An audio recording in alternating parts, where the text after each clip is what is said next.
Ambarish Maharaj offended by Durvasa Muni. Let us begin with Mangalacharana.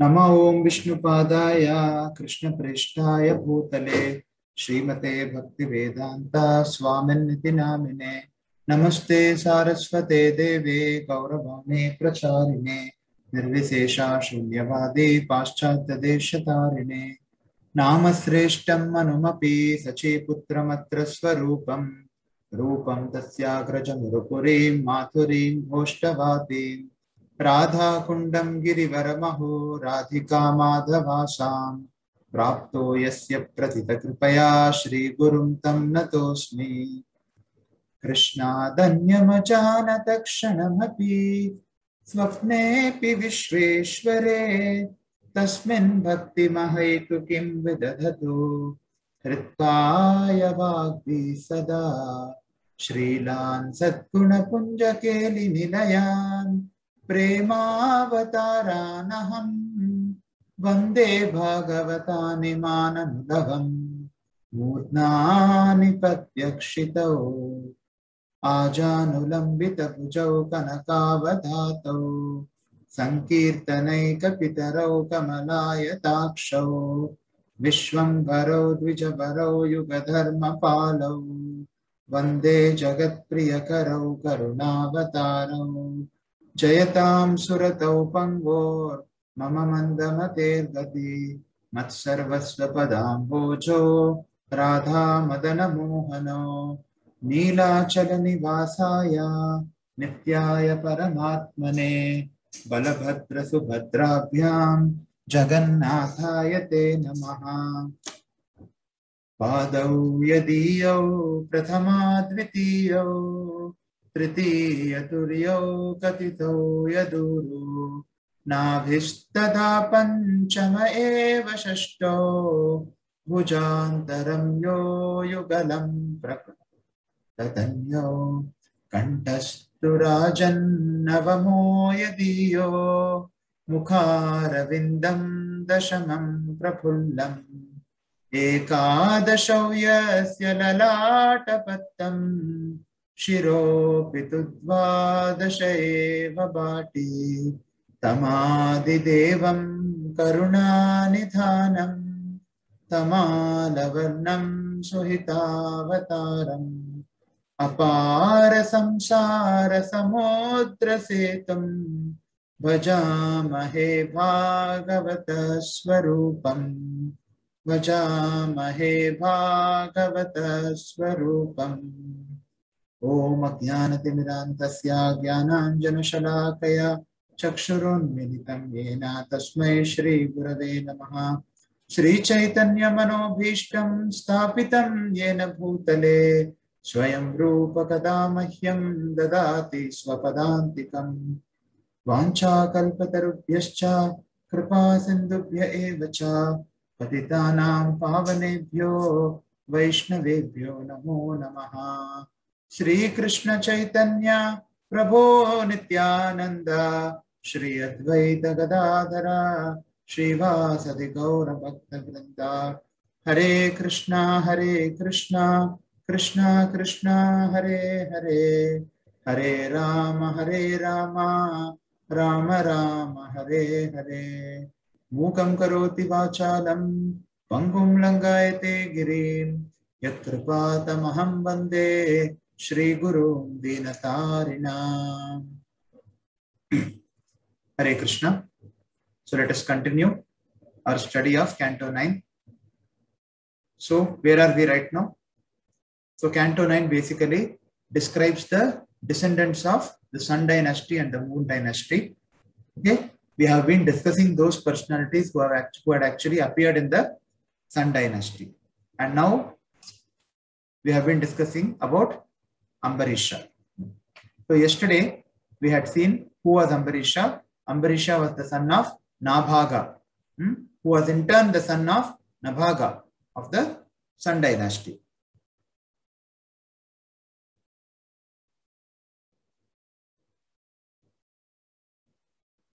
So yesterday we had seen how Ambarish Maharaj took his birth and how his father Nabhaga actually pleased Lord Shiva.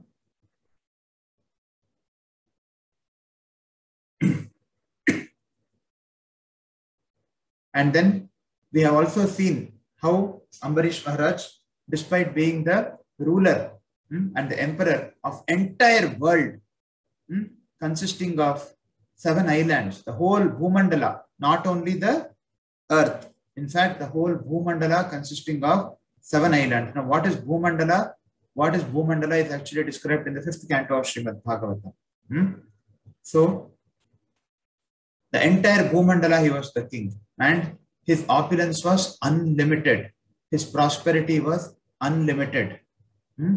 Still, he did not care for all this prosperity because he was completely attached to the lotus feet of the Supreme Lord. He was completely attached to serving the lotus feet of the Supreme Lord.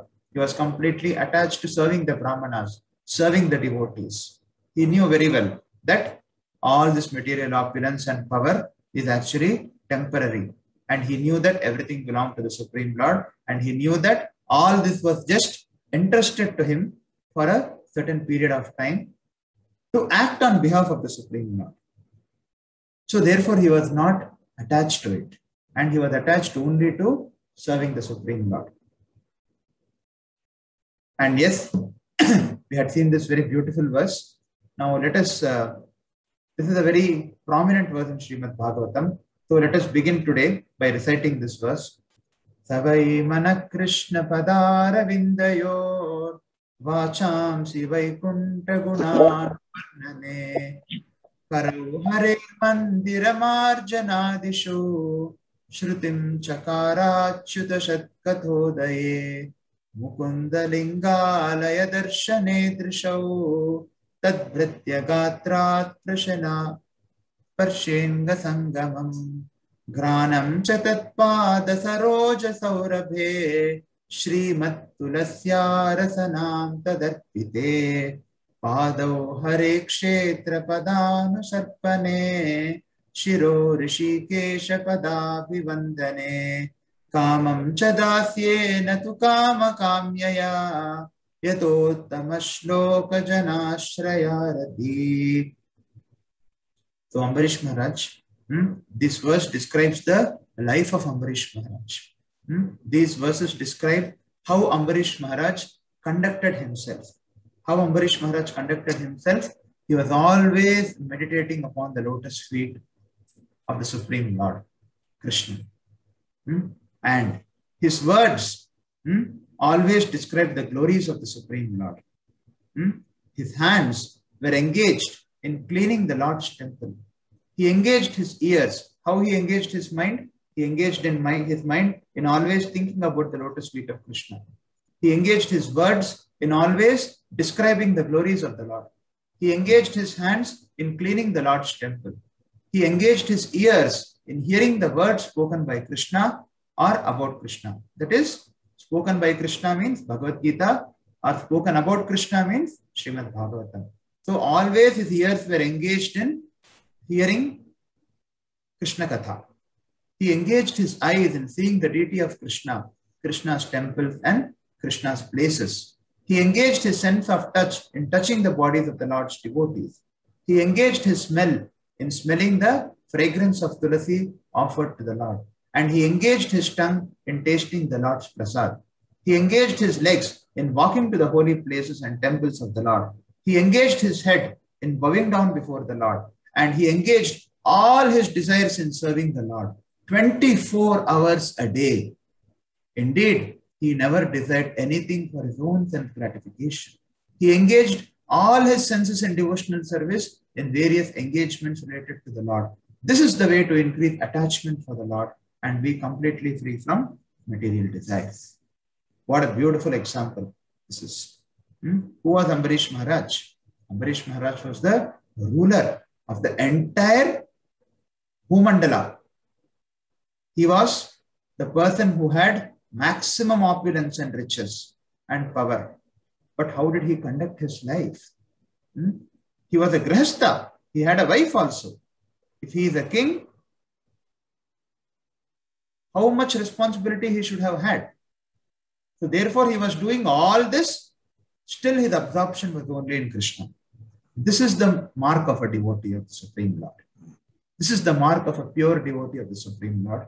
And all of us should actually follow in the footsteps of such great personalities who have been exemplifying this conduct to us. So therefore, we see here, this is the way to increase attachment for the Lord, is written, and to be completely free from material desires. Kamam cha dasye natukama kamyaya yadottama shloka janashraya rati. What is that rati? This is that attachment for the Supreme Lord. So, what is Krishna consciousness? Krishna consciousness means trying to revive one's lost relationship with Krishna. Because we have forgotten Krishna,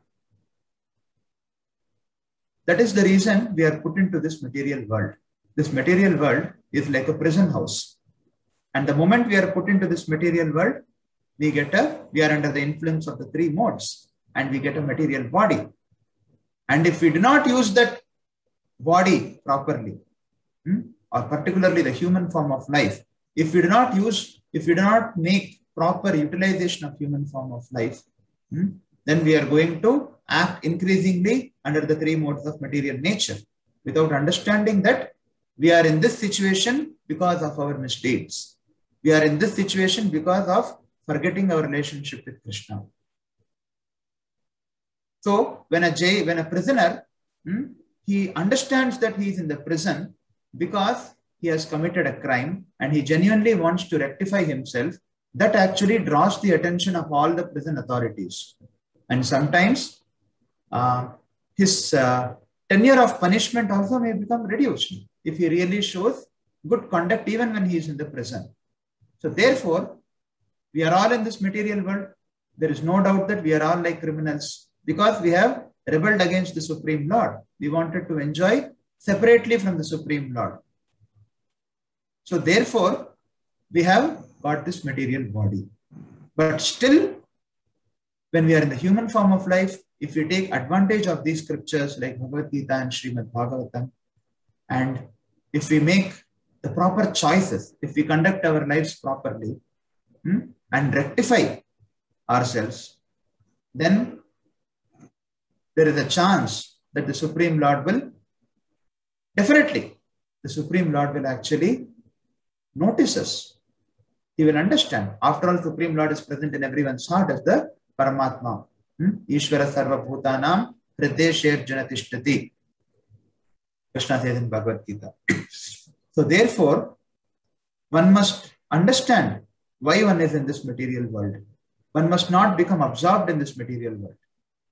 One must not become absorbed by the changes and transformations in this material world. Everybody in this material world, we really don't know. We think they are our family members. But all of us have come with our own bag of karma. It is just by will of providence that for some time we are together. And after some time we are all going to be separated inevitably by time. So therefore, we must understand that we are criminals and that is why we have come here. And we have to rectify our behavior. It is not that Krishna has just put us here. Krishna has given us so many things. There is Srimad Bhagavatam. The literary incarnation of the Lord is there. And then we have Bhagavad Gita. And we have the Acharyas. And we have so many devotees to guide us. So therefore, when we make proper utilization of this life and understand that we are actually suffering and make an attempt to rectify ourselves, then definitely the Lord will favor us. And it's a very joyful process. It is not a very difficult thing. It is a treatment, of course, but it is very joyful also. Rajavidya Rajaguhyam Pavitram Idamuttamam Pratyaksha Dharmyam Susukham Kartum Avyayam. Krishna says in Bhagavad Gita. So this Rajavidya, this transcendental knowledge, Rajaguhyam, it is very it's very confidential. Pavitram, it is very pure. Idamuttamam, it is the most Uttama. Uttama means it is the foremost knowledge. Pavitram idam uttamam. Pratyakshaavagamam dhiryam. Susukham kartum avyayam. It is very, very joyful to perform us. So the goal, the means and the goal is the same. The means is to take to Krishna consciousness, and the goal is to always be Krishna conscious. What are we going to do? One person asked Srila Prabhupada, why are we chanting Hare Krishna? So that after going to spiritual world, what are we going to do? We will be chanting Hare Krishna there. So the means and goal is the same. But however, right now we are in a diseased condition. So therefore, it is very important for us to make proper form of life and increase our attachment for the Lord. So what does Krishna consciousness mean? Krishna consciousness means to develop one's lost relationship with the Supreme Lord. Krishna bhuliya jeev, bhogavancha kare, pashtre maya jare, japotiya jare. So it is said in Chaitanya Charitamrita, when a living entity forgets one's relationship with the Supreme Lord, when a living entity forgets Krishna bhuliya jeev, bhogavancha kare. When the living entity actually forgets its relation with the Supreme Lord, then the living entity is put into the material existence. So therefore, we should know why we are put into this material existence. We have been put into this material existence because we rebelled against the Supreme Lord. And what is the remedy for it? We should increase our attachment to the Supreme Lord. And how can we increase our attachment for the Supreme Lord? By following the rules and regulative principles of devotional service. And more importantly, engaging ourselves in devotional service, in practical devotional service under the guidance of a spiritual master or a spiritual teacher. So relation means what? How do we increase our relationship with someone? Suppose a child is born to us. And after a few years, we become very attached to the child. What is the basis of this attachment? What is the basis of this relationship between a parent and a child? The basis of this relationship is service. Because it is not just because you have begotten the child that the child has become very dear to you. It is because you had been serving the child. What is the basis of relationship between a husband and a wife? The wife serves the husband and the husband also serves the wife. So the service is actually the basis for relationship.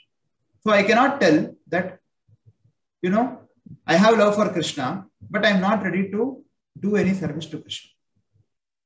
Right? So therefore, if you see Ambarish Maharaj's example, 24 hours he was engaged in devotional service. He was completely absorbed in devotional service. You see, every part of the body he utilized in devotional service. Every part of his body was used to serve the Supreme Lord, the Brahmanas. He engaged his mind, he engaged his hands, he engaged his ears, he engaged his eyes, he engaged his sense of touch. Every part of his body was engaged in serving the Supreme Lord. In this way, he actually developed attachment for the Lord. So because we serve our children very much, therefore we develop attachment to children. Can a husband say that, after he marries a girl, can he say that, okay, I just love you, that's all. I will keep watching you. I will keep admiring your beauty. However beautiful the wife may be. Can a husband say like that? What would the wife say? Okay, I understand. But please, the husband has to serve the wife. He has to go, he has to work, he has to bring some money. And at the same time, if the wife also says that I love you very much, so I'll just keep watching you, you do everything. Is it possible? Is that called love? So what is the basis of any relationship? See, love means relationship. The perfect relationship is called love. And what is the basis of any relationship? The basis of any relationship is service. When you serve the person and when you please the person, then your relationship develops. So who is Krishna? Krishna is the Supreme Person. So all of us have to take some responsibility to be engaged in serving the Supreme Lord. Now, how somebody may ask, how do I do that? I want to serve the Lord, but I don't know how to serve the Lord. So therefore, you should have a spiritual master. You should go to him and you should serve him. It is not that, he will come and he will ask you. You have to go and serve him. Especially when you have a spiritual master, when you have somebody who is willing to guide you on behalf of Guru and Krishna, you should actually go. You should go. Tadvidhi pranipatena pariprashnena sevaya. It is not that spiritual master should chase you or push you always. By hearing the scriptures, you have to use your proper intelligence. You have to use your intelligence by hearing the scriptures. You have to go. You have to go voluntarily. You have to take up some service because this service is eternal. You may say, I am serving my children. I am serving them. I am serving him. I am serving my daughter. I am serving my daughter-in-law. Of course, that can be done. But the absorption must be in Krishna. The absorption must be in Krishna. Ambarish Maharaj, it is not that he was not doing other services. He was the ruler of the entire Bhumandala. Entire earthly planets, he was the ruler. But his absorption was in Krishna. Just because absorption is in Krishna, it does not mean that we do not do the other duties. But our primary duty is to be Krishna conscious, and we do everything because we feel that, see, we do everything as a service to Krishna, or we do everything in the sense we do everything with a consciousness that we are doing it on behalf of the Supreme Lord. So he was doing his duties. So therefore, we should also consult a spiritual master to understand what our duty is. Duties are different for different people. So we see in the next sections, Ambarish Maharaj was always consulting the Brahmanas. He was always consulting the Brahmanas. It was not that he was doing all these things whimsically, by the way. He was consulting the Brahmanas. He was asking. So this is a very important quality of a devotee. He always goes to a superior and he asks. It is not that service is not something which, I feel like doing it, I will do it. No, that is not called service. Service is something which has been guided by superior. Shruti, Smriti, Puranadi, Pancharatriki Vidin. So if service is not guided by Sadhu, Guru and Shastra, that is not service. You are doing something whimsically, that's all. So whatever activity we are doing, whether it be material or spiritual, it has to be guided by a spiritual person. You have to go to him, you should ask him repeatedly, whatever I am doing, is it correct or not? Is it reasonable or not? I am telling it is devotional service, but is it actually devotional service? If we do not do like that, if you do, in the name of service, if we do something whimsically, absorption will not be on the Supreme Lord. And conversely, you can tell like that. I am claiming that I am doing service, but somehow, my absorption is always in so many other things other than devotional service and other than Krishna. That means you should see whether you are really doing whatever you are calling as service is actually really authorized by your Guru or not. If absorption is not coming in Krishna, if your absorption is not in Krishna, and you are still claiming that you are doing service, but you have to be sincere here. You have to be sincere. You claim that you are doing service. You claim that it is a service, but somehow your absorption is not in Krishna. Your absorption is all over the world. Your absorption is in, what they are doing, what he is doing, what those relatives are doing, what these relatives are doing. That means there is something wrong. So that one has to identify. One has to identify and one has to approach the right person and then inquire. See, I am thinking that this is service and I am doing it, but still I am not able to absorb myself in pleasing the Supreme Lord. Then is this really service? I should go and consult. So this service is not whimsical. It is not that I feel so, I give the name of something, some activity as service. That is not service. Service means it has to be authorized by a spiritual master. And how will a spiritual master authorize it? He will also not authorize it whimsically. He will authorize it as per Sadhu, Guru and Shastra. It is not that he will, go to him and take a sign. Prabhu, you see, it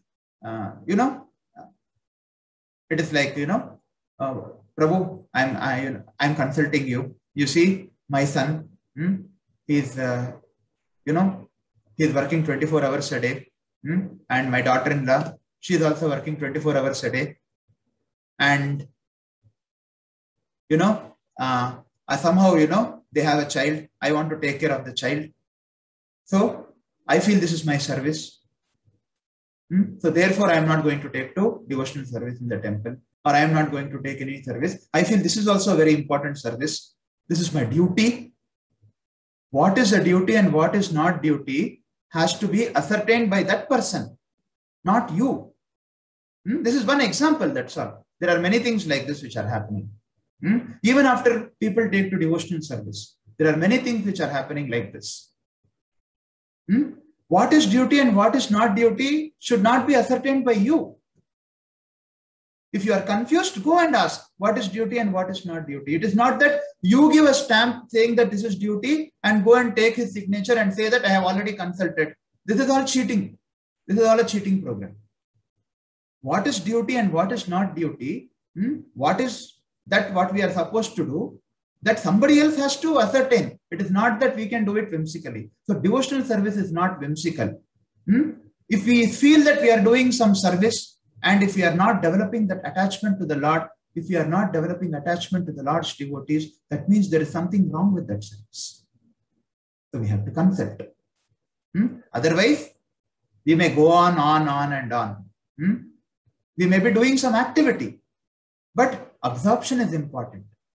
Attachment is all about absorption. If you are attached to someone, it means you are always absorbed in pleasing that person, right? You cannot tell that I am not absorbed, but I am attached. You cannot tell that. So therefore, this component of spiritual master is very, very important. One has to render devotional service only under the guidance. And with what intention? With an intention to please the spiritual master. If you have a confusion, we should go and ask. Oh, my dear sir, my dear Maharaj, my dear Guru Maharaj, or my dear Prabhu, I feel that, this is service, please, but your intention should be to please that spiritual master. Only if you please the spiritual master, Lord is going to be pleased. You may have a confusion, but you should be clear that your intention is to please the spiritual master, not just take a rubber stamp or sign from the spiritual master. Then we are not doing justice. That is not service. So therefore, Srila Prabhupada writes here, how to execute devotional service. One must execute devotional service under the guidance of a devotee. Or is our efforts guided or not? That is most important. However, it is not possible, however, to train oneself without guidance from the spiritual master. We should not manipulate the spiritual master. He will not interfere with you. If you want to manipulate and if you want to justify your actions, why should he interfere? He will say, okay, fine. But it is all about our intent. What we actually intend to do. Is our intention to please Krishna or is our intention to get a sign from him? So this is very important to consider. So therefore, how should one render devotional service? Under the guidance of a devotee. And how will the devotee guide you? He will not guide you whimsically. He will guide you based on Sadhu, Guru and Shastras. And another important component is you have to render devotional service in association of devotees. You should have people who will correct you, who will encourage you, who will inspire you, who will guide you practically. So these things are very, very important. It is not that I give the name of devotional service to some activity and I keep doing it because I feel it is right. That is very whimsical. Evam sada karma kalapamatmanaha pare diyagne bhagavatya dokshaje sarvatma bhavam vidadan mahimimam tannishta vipravihitat sashaha. In performing his prescribed duties as a king, Ambarish Maharaj always offered the results of his royal activities to the Supreme Personality of Godhead, Krishna, who is the enjoyer of everything and is beyond the perception of material senses. He certainly took advice from Brahmanas who were faithful devotees of the Lord, and he ruled the planet Earth without difficulty. What a beautiful verse this is. In performing his prescribed duties as a king, Ambarish Maharaj always offered the results of his royal activities to the Supreme Lord. Krishna says, so because he was engaged like this, because Ambarish Maharaj was engaged in this way in devotional service, so therefore, he could always offer the results of his activities to the Lord. Unless we are engaged in devotional service like this, we cannot tell that we are offering something to the Lord.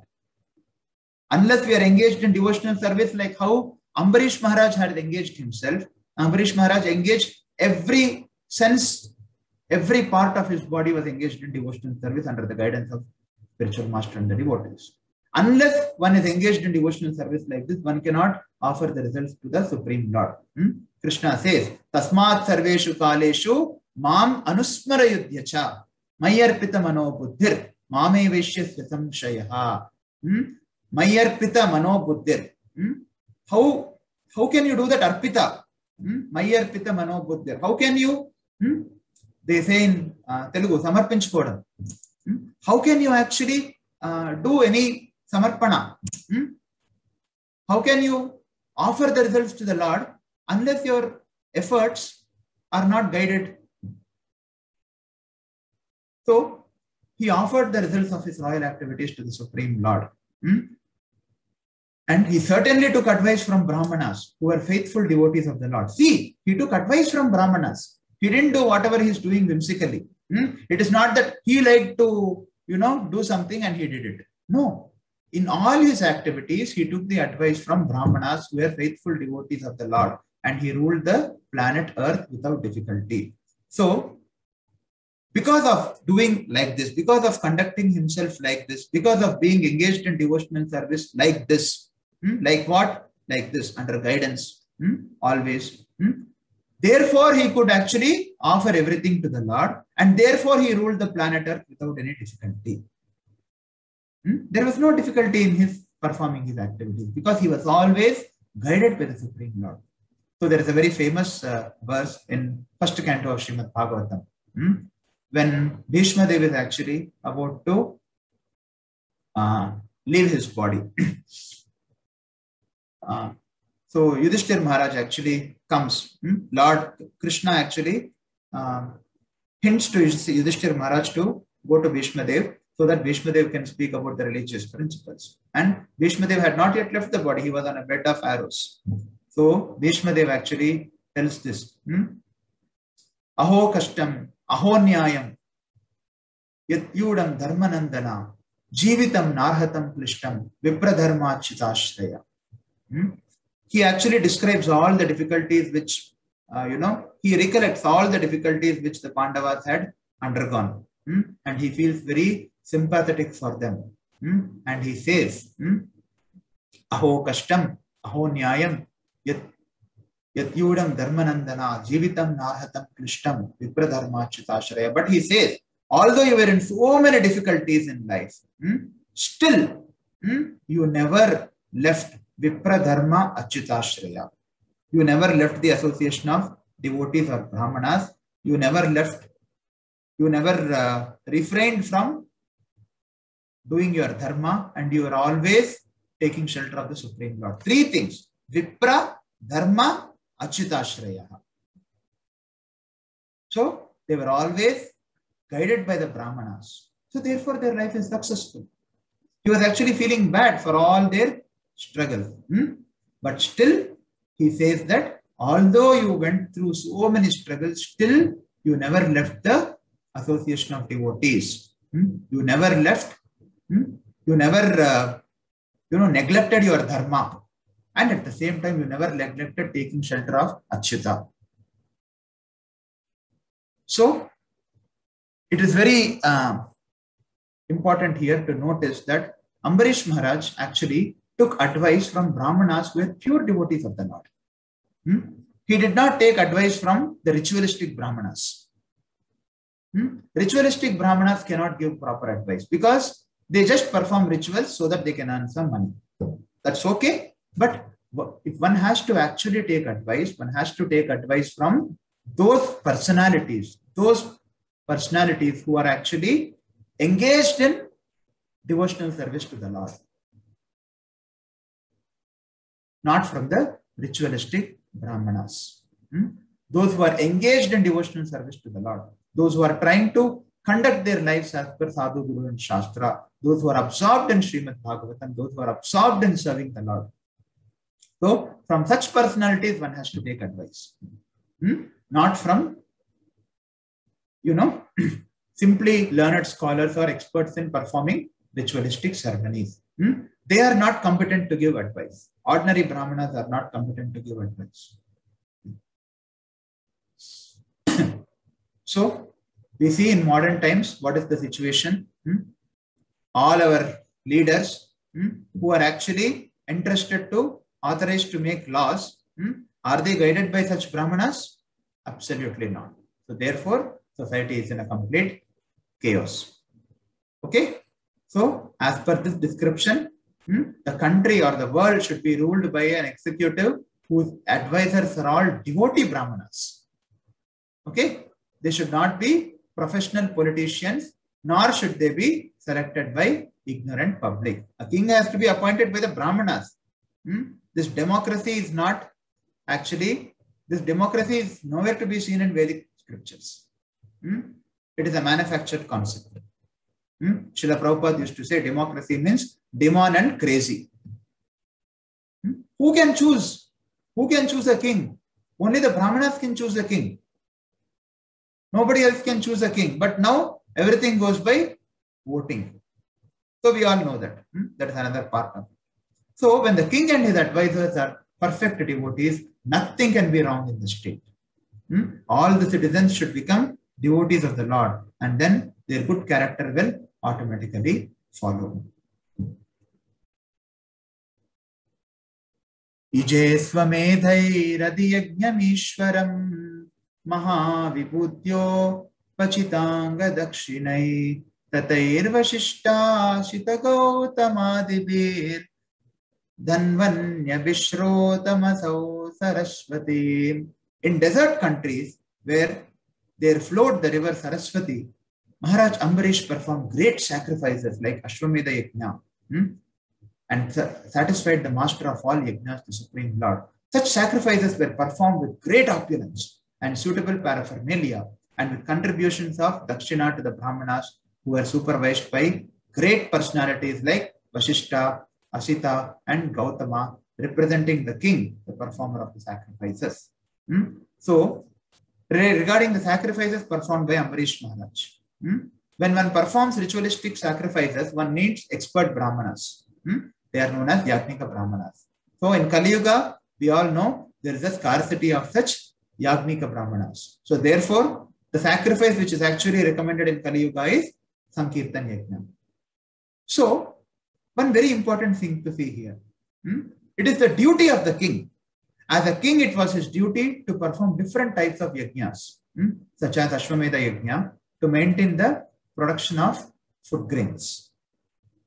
Okay, but you see, Ambarish Maharaj did not neglect any of his duty. So a devotee is not neglectful of his duties, but at the same time, his absorption is in the Supreme Lord. This is the beauty. He is not neglectful. He is very expert in doing his duties actually. But if you see, his whole absorption is in the Supreme Lord. That is what Krishna wanted Arjuna to do. He said, Antakalecha mameva smaran muktva kalevaram yaprayati samadbhavam yati na tatra yati mamatra samshayaha yam yam vapi smaran bhavam tvajatyante kalevaram tamtamevaiti kaunteya sada tad bhava bhavita yam yam vapi smaran bhavam tvajatyante kalevaram. So Krishna says one has to always remember him at the time of death. So Maharaj Ambarish, he performed all these duties very well.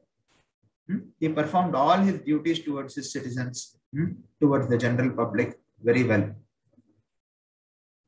But his whole absorption was in serving the Supreme Lord. So personally, however, he was engaged in devotional service. Personally, internally, he was not simply attached to doing his duties. I am doing this for my son. I am doing this for my daughter. You can do it. That's all right. You should do it because it is your duty. Nobody is stopping you from refraining from your duties. But what is our topmost duty? One must not forget that. One must not become, Ambarish Maharaj did not perform the yajnas just like a non-devotee performs the yajnas. There is a difference, a devotee performing a sacrifice and a non-devotee performing a sacrifice. There is a great difference. Because the devotee does it out of a duty and he knows who is the ultimate beneficiary of the yajna. And internally he is always detached from those things. Externally he performs, but internally he is detached. But if you take a non-devotee, he becomes so much absorbed in the temporary benefit, what he is going to get from that yajna. So, although the devotee and the non-devotee may be performing the same yajna for some material result, actually the devotee is performing it out of a sense of duty, but his whole attachment is actually towards the Supreme Lord. Attachment to the Supreme Lord means attachment to one's spiritual master or to the devotee who has been guiding one on behalf of Guru and Krishna. So personally, he was engaged in devotional service. He did not do all these yajnas for himself. He did not do these yajnas for his sense gratification, like so many ritualistic brahmanas or other people do. So many pujas, so many things they do. That they do for their own benefit. But Ambarish Maharaj also was doing that, but internally he was actually completely absorbed in the Supreme Lord. Externally he was doing it because he is a king, he has to do some things. So we all have different roles in our lives. We are sometimes we are somebody's father, somebody's husband, somebody's wife. So we all have many duties. And we should not be neglectful of those duties, but our absorption should be in Krishna. And how will that come? When we take to the process of devotional service, as Ambarish Maharaj took. When we take to the process of engaging each of our senses in serving the Supreme Lord under the guidance of spiritual master in the association of devotees. Yasya kratushu girvanai tadasyar vijojana tulya rupa chanimisha vyadrishyantas suvashasaha. In the sacrifice arranged by Ambarish Maharaj, the members of the assembly and the priests, especially Hota, Udgata, Brahma and Advaryu, were gorgeously dressed and they all looked exactly like demigods. They eagerly saw to the proper performance of the yajna. Swargo na prartito yasya manujair amarapriya shranvadbhir upagayadbhir uttamashloka cheshtitam. That citizens of the state of Maharaj Ambarish were accustomed to hearing and chanting about the glorious activities of the Supreme Lord. Thus, they never aspired to be elevated to heavenly planets, which are extremely dear even to the demigods. What a beautiful culture Ambarish Maharaj actually gave to his citizens. They were trained, they got accustomed to Shravanam and Kirtanam of the Supreme Lord. In fact, you see, Yadyat Acharati Sreshtas Tattat Eve Tarojana Sayat Pramanam Kurte Lokastat Anuvartate. So that is what is being said here. So Ambarish Maharaj was a leader, he was a king, he was the representative of the Supreme Lord. Because he was engaged in devotional service, automatically his dependents also got that culture. If our dependents are not inspired, if people who are on day-to-day in touch with us are not inspired, then we should just introspect and see if we are actually giving them this culture properly. Of course, it is different for different people. It should be given in different way, but ultimately this culture should be given. So he not only did himself, he inspired all his citizens to take to the process of devotional service, Shravanam and Kirtanam. So therefore, they never aspired to be elevated to the higher planets also. They were so much, that is what is the benefit of hearing. Satam prasangan mamavirya samvido bhavanti hritkarna rasayanat kata yajjoshananat apavargamartmani satjoshananat Sapavargavartmani Shraddharatir Bhaktir Anukramishyati. So Kapila Dev speaks to Devahuti, this verse in third canto. Satam prasangan mamavirya samvido bhavanti hritkarna rasayana katha. When one hears the activities and glories of Krishna in association of devotees, what happens? Shraddha ratir bhaktir anukramishyati. He gets faith, Shraddha, Rati. He gets attachment, then he gets bhakti. In that order. First the Shraddha awakens. Then the Rati, the attachment awakens. And then the bhakti awakens. So this is the consciousness of a pure devotee. A pure devotee who has been trained in practice of chanting and hearing the holy name of the Lord is never interested in elevation to heavenly planets. Even though such places are extremely dear even to the demigods. He doesn't want to go to the planets. Narayana parasarve nakutaschana vibhyati swargapavarga narkesh papitulyartha darshinaha. So devotees who are engaged in service to the Supreme Lord never fear any condition of life. They really don't want to go to heavenly planets also. They are so much satisfied in serving the Supreme Lord. They are so much satisfied in hearing about the Supreme Lord, in chanting the names of the Supreme Lord, in associating with the devotees, in serving the devotees, in serving the spiritual master. And Ambarish Maharaj was the most exalted devotee of the Lord. He trained his subjects also in the same way, that they were not interested in anything material, even including the happiness of heavenly planets. So we can see from verse 25 tomorrow. If there are any questions, we can take for 10 minutes.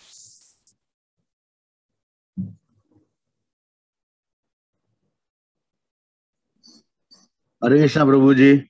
Hare Krishna, Prabhu. Prabhuji, how to identify a poor devotee? Very good question, Prabhu. By hearing from him. If you are hearing from such a devotee and you are inspired to dedicate your life in serving the Supreme Lord, then see, it is by hearing from him and seeing his activities, how he has been engaging selflessly in the service of the Supreme Lord. So that is how you identify a pure devotee. No, there are people who are coming to temples who just chant one round, or who just come to the temple to see the Lord, or they just come, they stay there for some time and then they go off once in a week, something like that. So all those are also pure devotees. All those people also are pure devotees. See, if anybody who is actually coming to the temple and anybody who is taking to devotional service in any capacity is actually a devotee of the Supreme Lord, and all devotees should be respected. But how to, there are again different levels of devotees. A Kanishtadhikari, a Madhyamadhikari, an Uttamadhikari. So, what distinguishes them? Their faith distinguishes them. Their faith distinguishes different levels of devotees. A Kanishtadhikari will have a certain level of faith. A Madhyamadhikari will have a certain level of faith. An Uttamadhikari will have the highest level of faith. So this faith actually distinguishes them. So in Nectar of Instruction, there are verses in which you can actually see what is, Rupa Goswami speaks about 3 levels of devotees. Kanishta, Madhyama and Uttama. So therefore, only a person who is on the highest level of devotional service should actually be taken as a spiritual master. Okay? Okay. So one has to, thank you. See, that's a very good question actually. First of all, one has to have the desire to associate with a pure devotee. First thing is, the prerequisite is to identify a pure devotee, one must have the desire. One must really have a genuine desire to seek the association of such a devotee. And with whatever association one has got till now, one should be practicing Krishna consciousness sincerely. So 2 things should be done. Whatever association Lord has given it, that person may not be on a very, very high level, but still that is a person whom Krishna has given to you right now, right? Correct. So that association. That is what I was asking. That association should be taken very seriously. Whatever Krishna has given us right now should be taken very seriously. Accept it. And we should cultivate the desire to actually associate with a pure devotee. When we do that, what happens? Krishna actually arranges such an association for us. Okay. Krishna arranges an association for us. But again, how do we identify that association? We should identify that association by hearing from that devotee and by seeing the activities of such a devotee, how he is conducting his life, how he is speaking. Whatever he is speaking and whatever he is doing, is it the same or not? So these things should be seen. But ultimately, Krishna arranges. When you really desire Krishna. Now I will tell you one example. Parikshit Maharaj and Shukadev Goswami. What did Parikshit Maharaj do? Where was he? And where was Shukadev Goswami? Shukadev Goswami was son of Vyasadev. Parikshit Maharaj was a king. And he was cursed by a Brahmana. And immediately what he did? He accepted that curse wholeheartedly and he renounced everything. He just, crowned, gave off his responsibilities to his descendants and he just walked. He was walking, that's all. And he suddenly saw Shukadev Goswami sitting there. I mean, he also, he met Shukadev Goswami. Now, who actually arranged Shukadev Goswami for Parikshit Maharaj? Lord, Supreme Lord. Yeah. Supreme Lord arranged. Maybe because of his desire, or maybe he may be entitled to meet him. We don't know. Pardon? Maybe he would have met Sukadeva Goswami because of his desire or because of his providence. Ultimately, it is arranged by providence only, no? Because Yeah. he had that desire. He was a Rajarshi. Who was Parikshit Maharaj? He was personally favored by the Supreme Lord. Right? When he was in the womb of his mother. So he was a very great king. We should see there is a life of how Parikshit Maharaj conducted his life in Srimad Bhagavatam first canto. So we should cultivate the desire first. We should cultivate the deep desire. But in the process of, one important aspect of cultivating the deep desire is we should be grateful for whatever we have received right now also. It is not that, I have not received a pure devotee until now. Let me receive a pure devotee and then I will start devotional service. That is not the correct attitude. If your attitude is like that, you will never be able to identify a pure devotee.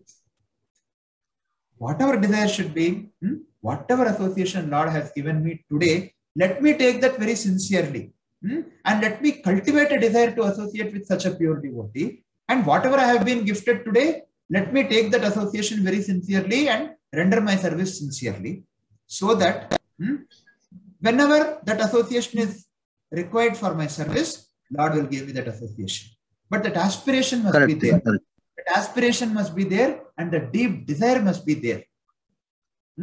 See, for example, if somebody wants to, in a company, in a software company, maybe you are a doctor, but maybe there are other software employees here who can relate to it. I have seen people who actually, there are some people who want to go on site. They want a foreign opportunity.